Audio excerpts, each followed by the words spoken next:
నమస్కారం. సుఖీభావ్కు స్వాగతం.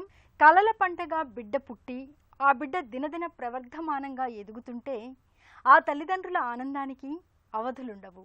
కానీ అదే బిడ్డ ఎదుగుదలలో ఏదైనా సమస్య తలెత్తితే ఆ తల్లిదండ్రులు అనుభవించే మానసిక వ్యధకు అంతుండదు. చిన్నారుల్లో మానసిక ఎదుగుదలను అడ్డుకుని ప్రవర్తనాపరమైన లోపాల్ని తెచ్చిపెట్టే ఆటిజం అలాంటిదే. నిజానికి ఆటిజం అనేది ఒక సమస్యల పుట్ట. ఎదుటి వారితో చూపు కలపకపోవటం, ఇతరులకు దూరంగా గడపడం, తన అవసరాల్ని చెప్పలేకపోవడం, ఇలా అనేక సమస్యలు ఆటిజం పిల్లల్లో కనిపిస్తూ ఉంటాయి. అయితే అందరిలోనూ లక్షణాలు ఒకేలా ఉండకపోవచ్చు. కానీ ముందుగానే దీని ఆనవాళ్లను పట్టుకుంటే ఆటిజంను అధిగమించడం పెద్ద కష్టమేమీ కాదు. ఆటిజం గురించిన పూర్తి వివరాల్ని ఇప్పుడు తెలుసుకుందాం.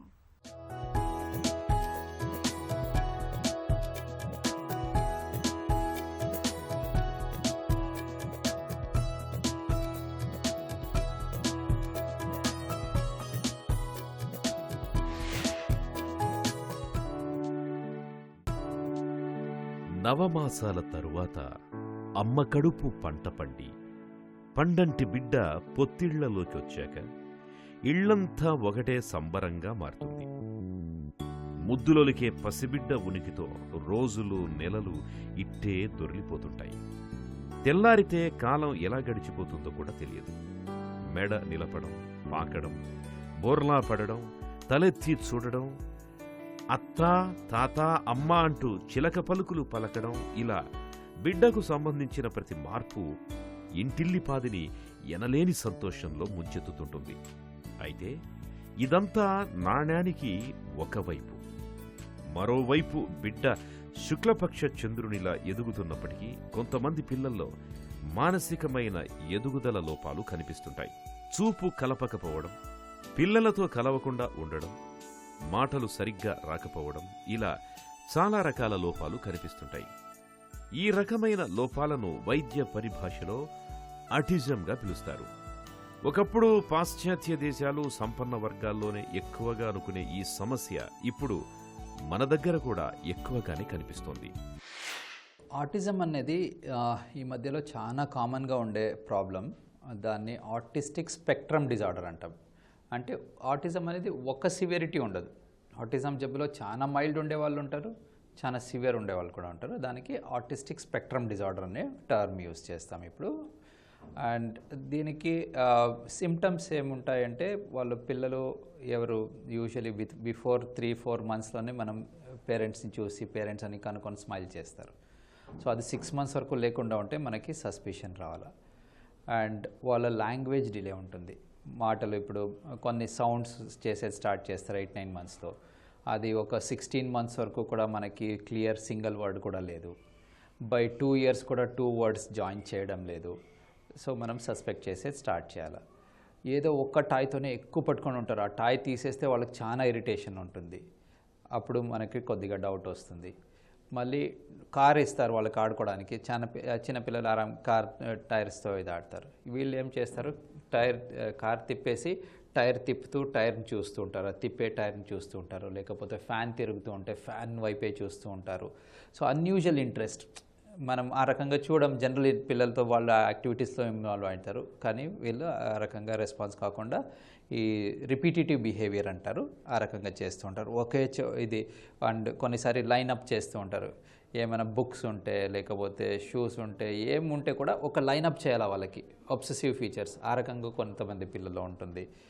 దాంతోపాటు మనం పేరుతో పిలిస్తే వాళ్ళకి హియరింగ్ నార్మల్ ఉంటుంది, కానీ రెస్పాండ్ కారు. 10 సార్లు పిలిస్తే ఒకసారి రెస్పాండ్ కావచ్చు. సో ఇది ఆడిటరీ ఎగ్నోసియా అంటాం. అంటే నార్మల్ హియరింగ్ ఉండి కూడా వాళ్ళ పేరుకి రెస్పాన్స్ ఇయ్యరు. ఇంకొకటి పాయింటింగ్ బిహేవియర్ అనేది. అంటే మనకి ఏమైనా కావాలంటే ఏం చేస్తారు పిల్లలు, నాకు అది కావాలా అది కావాలని చూపిస్తారు. వీళ్ళు అలా చేయరు. తల్లిదండ్రులు ఎవరు ఉంటారో వాళ్ళు చేతులు పట్టుకొని తీసుకొని వెళ్ళి దాని దగ్గర ఇచ్చేస్తారు. So lack of Poynting behaviour. So ఈ రకంగా సిమ్టమ్స్ ఉంటే వీళ్ళలో ఆటిజం లక్షణాలు ఉన్నాయని మనము ఆలోచించి వాళ్ళని అసెస్ చేస్తాం. ఇప్పుడు 100 పిల్లలు ఆటిజం ఉంటే ఒక 10-15% పిల్లలకి జెనెటిక్ రీజన్ తెలుసుకోవచ్చు మనం జీన్స్ టెస్టింగ్ చేసి. ఇది జీన్స్ కారణం వల్ల వచ్చిందని. బాకీ 80 to 85%, 90%లో మనకి ఇదే కారణం అని తెలీదు ఆటిజంకి. బట్ ప్రపోజ్డ్ థియరీస్ ఏమున్నాయి అంటే ఇది జెనెటిక్ ఫ్యాక్టర్స్ ఉన్నాయి, కానీ అది టెస్ట్ చేయడానికి మనకు కావడం లేదు. ఇప్పటివరకు బిలియన్స్ ఆఫ్ ఇది టెస్టింగ్స్ ఇది నడుస్తూ ఉంది ఆటిజం గురించి, రీసెర్చ్ ఎక్కువ జరుగుతుంది. అండ్ ఇంతవరకు ఎవరికి ఇదే రీజన్ అని తెలియలేదు. పుట్టినప్పటి నుంచి శిశువు ప్రతి కదలిక అద్భుతమే. మెడ నిలబెట్టడం, బోర్లా పడడం దగ్గర నుంచి పాకడం, పారాడడం, నిలబడడం, తప్పటడుగులు వేయడం, అత్తా తాత అనే మాటలు ఇవన్నీ అపురూప దృశ్యాలే. ఈ గడపలన్నీ దాటి ప్రయాణం సాఫీగా సాగుతోందని అనుకుంటున్న తరుణంలో ఆటిజం మొగ్గ తొడుగుతుంటుంది. ఇది ఒక్క సమస్య కాదు, రకరకాల అంశాలతో ముడిపడిన చట్రం. ఇతరులతో కలవలేకపోవడం, సరిగ్గా మాట్లాడలేకపోవడం, చేసిన పనినే పదే పదే చేయడం, కళ్లలోకి నేరుగా చూడకపోవడం, నవ్వించినా నవ్వకపోవడం, ఒంటరిగా గడపడం, ఇలా అనేక లక్షణాలు పిల్లల్లో కనిపిస్తుంటాయి. భావ వ్యక్తీకరణ లోపముంటుంది. తమ అవసరాలను చెప్పలేక వేలు పట్టుకొని తీసుకెళ్లడం చేస్తుంటారు. ఆటిజం లక్షణాలను మొదట్లో బుద్ధిమాంద్యం అనుకునేవారు. కానీ ఆటిజం అనేది బుద్ధిమాంద్యం కాదు. ఆటిజం పిల్లలు బుద్ధిమాంద్యం పిల్లల్లాగా స్తబ్దుగా ఉండరు, చురుగ్గానే ఉంటారు.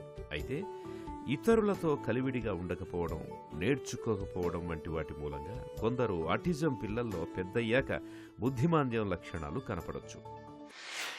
ఆటిజం ఇంతకుముందు వేరే వేరే టర్మినాలజీస్ ఉండేది. ఇప్పుడు ఆటిస్టిక్ స్పెక్ట్రమ్ డిజార్డర్ అని ఇది క్రైటీరియాస్ యూస్ చేసినారు. దీంట్లో మనము సైకాలజీ టెస్టింగ్లోనే మనము కాన్ఫిడెంట్గా చెప్పొచ్చు ఈ బేబీకి ఆటిజం ఉంది లేదు. పిల్లల్ని చూస్తే మనకు తెలుస్తుంది, అవును బేబీకి ఆటిజం ఉండే లక్షణాలు ఉన్నాయని.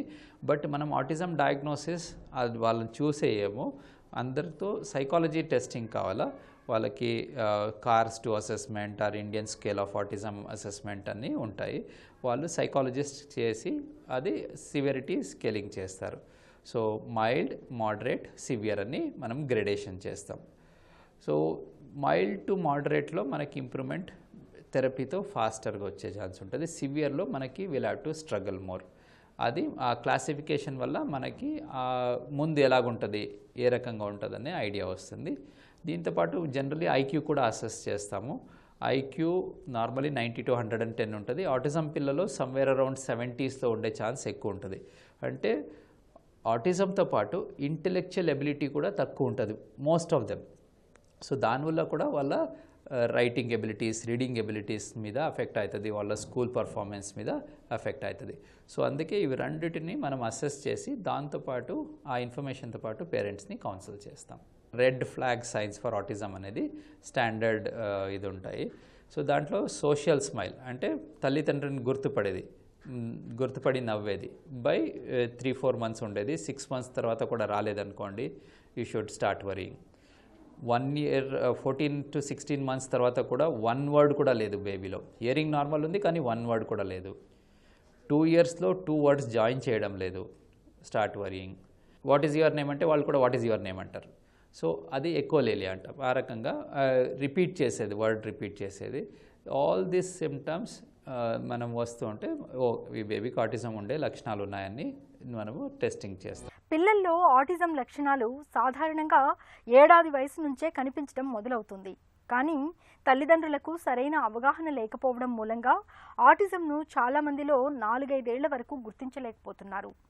ఆలస్యం అవుతున్న కొద్దీ ఆటిజం తీవ్రంగా మారుతుంది. కాబట్టి ఆటిజంను ముందుగానే గుర్తించడం, సత్వరమే చికిత్స మొదలు పెట్టడం చాలా అవసరం. పిల్లల్లో ఆటిజం గురించిన మరిన్ని వివరాలను ఇప్పుడు తెలుసుకుందాం.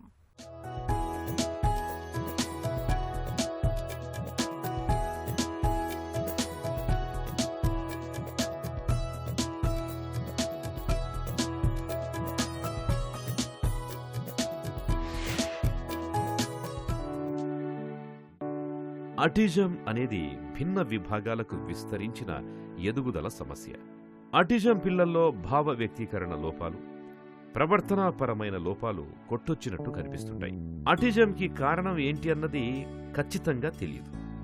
అయితే జన్యుపరమైన, పర్యావరణ అంశాలు రెండూ అటిజానికి దారి తీస్తున్నట్లు అధ్యయనాలు పేర్కొంటున్నాయి.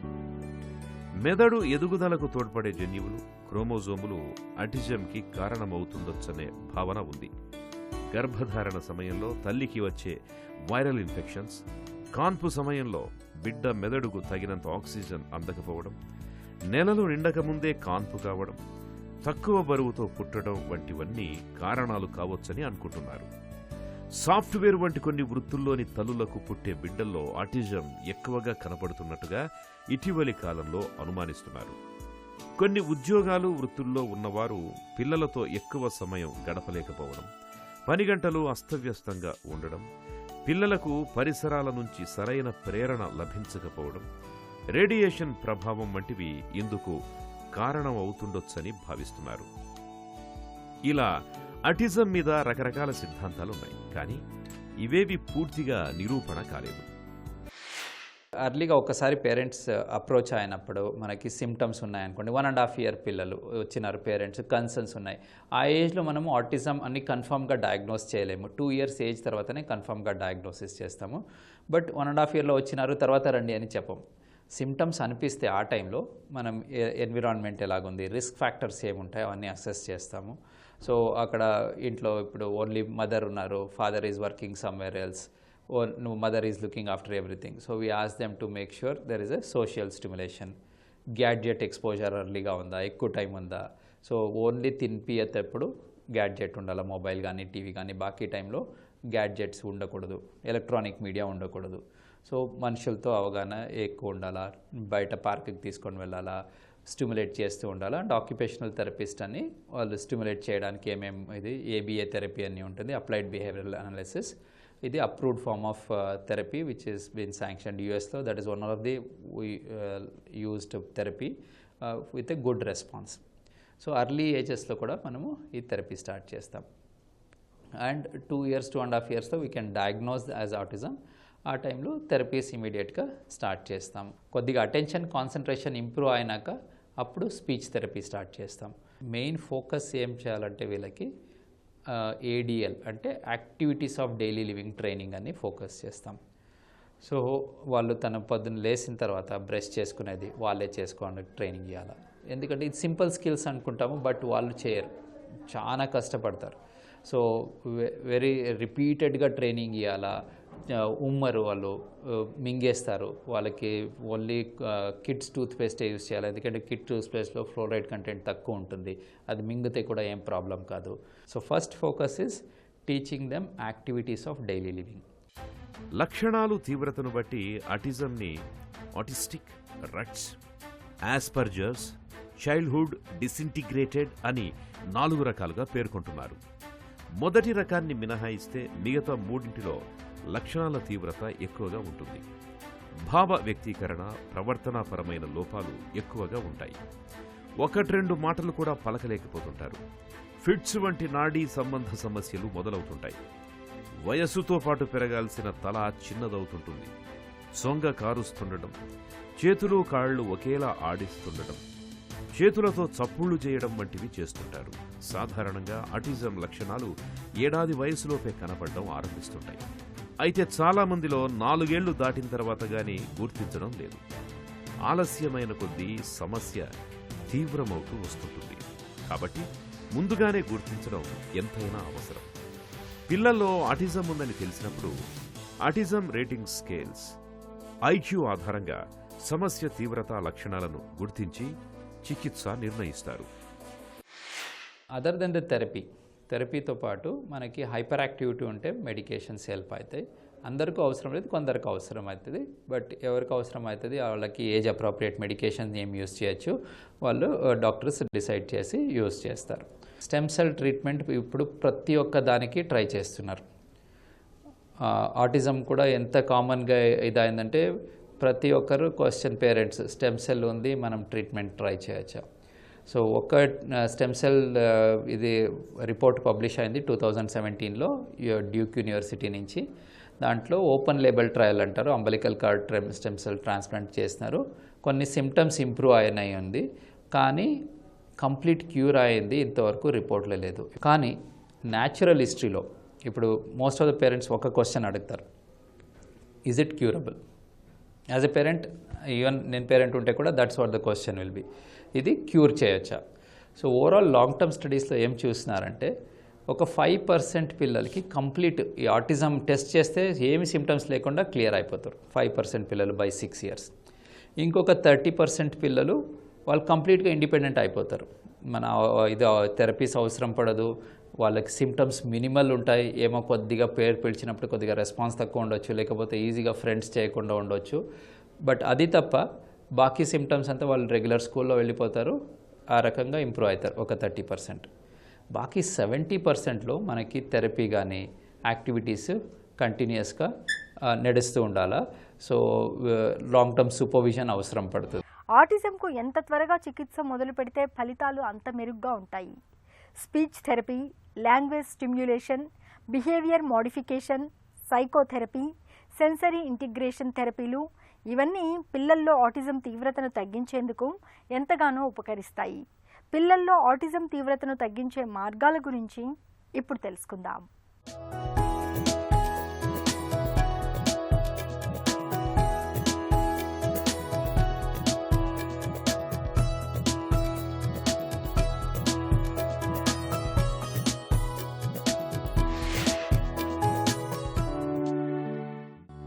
ఆటిజం పిల్లల్లో లోపాల తీరు, లక్షణాల తీవ్రత అందరిలోనూ ఒకేలా ఉండదు. ఆటిజానికి కారణాలు స్పష్టంగా తెలియవు కాబట్టి దీనికి చికిత్స కూడా లక్షణాల ఆధారంగానే ఉంటుంది. వైద్యులు ఆటిజం రేటింగ్ స్కేల్స్ ఆధారంగా పిల్లల ప్రవర్తన, లక్షణాలన్నింటినీ గమనిస్తారు. అవసరమైతే ఐక్యూ పరీక్షలు చేస్తారు. ఆటిజంలో మోస్తరు, మధ్యస్థం, తీవ్రం ఇలా స్థాయిలు నిర్ధారించి చికిత్స మొదలు పెడతారు. ఫిట్స్, మెదడులో లోపాలు, ఉద్రేకపూరితమైన ప్రవర్తన ఉండి 3 ఏళ్లు దాటిన పిల్లలకి మందుల్ని సిఫారసు చేస్తారు. ఒకచోట కూర్చోకుండా, కుదురుగా లేకుండా, నేర్చుకోవడంలో వెనుకబడిన పిల్లలకి చురుకుదనాన్ని తగ్గించే మందుల్ని సూచిస్తుంటారు. చెప్పిందే చెప్పడం, చేసిన పనినే చేసే పిల్లలకి యాంటీ డిప్రెసెంట్ మందుల్ని మొదలు పెడుతుంటారు. గ్లూటెన్, కెసిన్ లేని ఆహార పదార్థాలతో కూడిన GF సీఫ్ డైట్ ని కూడా డాక్టర్లు సిఫారసు చేస్తుంటారు. అయితే ఆటిజం పిల్లలకి కీలకమైంది వారి మానసిక స్థితిని చక్కదిద్దే శిక్షణే. తల్లిదండ్రులు దీనిని అర్థం చేసుకోవడం చాలా అవసరం. అతిగా ఆశించకుండా, అలాగని నిరాశలో కూరుకుపోకుండా తల్లిదండ్రులు చికిత్సలో భాగస్వాములవ్వాలి. ఆటిజంలో జెనెటిక్స్ మళ్ళీ వచ్చే రిస్క్. ఇప్పుడు ఫస్ట్ బేబీకి ఆటిజం ఉంది, పేరెంట్స్కి సెకండ్ టైం ప్రెగ్నెన్సీ అనుకుంటే కూడా భయం వేసే రకంగా అయిపోతుంది. నెక్స్ట్ బేబీ కంప్లీట్గా నార్మల్ ఉండే ఛాన్స్ ఉంటేనే నేను ప్రెగ్నెన్సీకి వెళ్తాననేది చాలా వరకు పేరెంట్స్ ఇచ్చేస్తారు. ఇవి కారణాలు క్లియర్గా తెలుసుకుంటే నెక్స్ట్ పుట్టే ప్రెగ్నెన్సీలో మనము 16th వీక్లో ఆమ్నియోసెంటసిస్ కానీ లేకపోతే IVF ద్వారా మనము ప్రీ ఇంప్లాంటేషన్ జెనెటిక్ డయాగ్నోసిస్ అని చేస్తాము. టెక్నాలజీ ఉంది ఇప్పుడు, అది యూస్ చేసుకుంటే మనము ఆ చిన్న 10 to 15% గ్రూప్లో క్లియర్గా వాళ్ళని గైడ్ చేయొచ్చు. సో ఇంకొక 85% ఫ్యామిలీస్లో ఎక్కడ జెనెటిక్స్ నెగటివ్ ఉంది, ఆ టైంలో మనము పర్సంటేజెస్ ఇప్పుడు ఆల్రెడీ స్టడీస్లో ఉండే పర్సంటేజెస్ చూసుకోవాలి. ఇప్పుడు కరెంట్లీ పాపులేషన్లో 1 in 100 ఛాన్స్, ప్రతి ఒక్క ప్రెగ్నెన్సీకి 1 in 100 ఛాన్సు ఇది ఆటిజం వచ్చే ఛాన్స్ ఉంటుంది ఆ బేబీకి. ఒకరు ఆల్రెడీ ఇంట్లో ఉంటే ఆ టైంలో ఆ chance instead of 1 in 100 it might be 3 to 5 in 100. Still more than 95 to 97% chance they will have a normal child. Autism లక్షణాల్ని త్వరగా గుర్తించి అంతే త్వరగా చికిత్స మొదలు పెట్టాలి. పిల్లలకు చిన్నతనంలోనే ప్రేరణ ఇవ్వడం వల్ల ఫలితాలు మెరుగ్గా ఉంటాయి. స్పీచ్ థెరపీ, లాంగ్వేజ్ స్టిమ్యులేషన్ విధానంలో ఒక పద్ధతి ప్రకారం పిల్లలతో ఉదయం నుంచి రాత్రి వరకు మాట్లాడుతుండాలి. ఇలా చేయడం వల్ల వారిలో సంభాషణ చాతుర్యం మెరుగుపడుతుంది. అలాగే కళ్లల్లో కళ్ళు పెట్టి చూసేందుకు, మలమూత్ర విసర్జన కోసం ప్రత్యేకంగా పద్ధతి ప్రకారం నేర్పించాలి. అలాగే ప్రవర్తనాపరమైన లోపాలను చక్కదిద్దడానికి బిహేవియర్ మోడిఫికేషన్, సైకోథెరపీలు కూడా ముఖ్యమే. మరీ చిన్న పిల్లలకు సెన్సరీ ఇంటిగ్రేషన్ థెరపీ ఇస్తారు. వీరు కంటితో చూసి నేర్చుకోలేరు కాబట్టి ఇతర జ్ఞానేంద్రియాల ద్వారా స్పర్శ, ధ్వని వంటి వాటి ద్వారా వారికి కావలసినవి నేర్పిస్తారు. ముఖ్యంగా వీరిలో ప్రత్యేక నైపుణ్యాలను గుర్తించి వాటికి మరింతగా సానపడితే బాగా రాణిస్తారు. సకాలంలో సరైన వైద్యం, శిక్షణ ఇవ్వడం వల్ల ఆటిజం పిల్లలు వారి పనులు వారు స్వయంగా చేసుకోగలుగుతారు. చదువుల్లోనూ మెరుగ్గా ఉంటారు. మిగతా పిల్లల్లాగే వీరు చాలా వరకు సాధారణ జీవితం గడపగలుగుతారు. చిన్నారుల్లో ఆటిజం ఛాయల్ని మనం పూర్తిగా రూపుమాపలేకపోవచ్చు. కానీ సకాలంలో గుర్తించి సత్వరమే చికిత్స మొదలు పెడితే ఆటిజం తాలూకు దుష్ప్రభావాల్ని చాలా వరకు అధిగమించవచ్చు. ముఖ్యంగా పిల్లలు ఎవరిపైన ఆధారపడకుండా వారి పనులు వారే చేసుకునేలా, మంచి నైపుణ్యాలతో బాగా చదువుకునేలా, వారి కాళ్లపై వారు నిలబడేలా తీర్చిదిద్దొచ్చు. సుఖీభవ కార్యక్రమానికి సంబంధించిన మీ విలువైన సూచనలు, సలహాలను వెంటనే మాకు రాయండి. మా చిరునామా Sukhibhava, ETV, Ramoji film city, Hyderabad 501512 లేదా sukhibhava@etv.co.in కు ఈమెయిల్ చేయండి.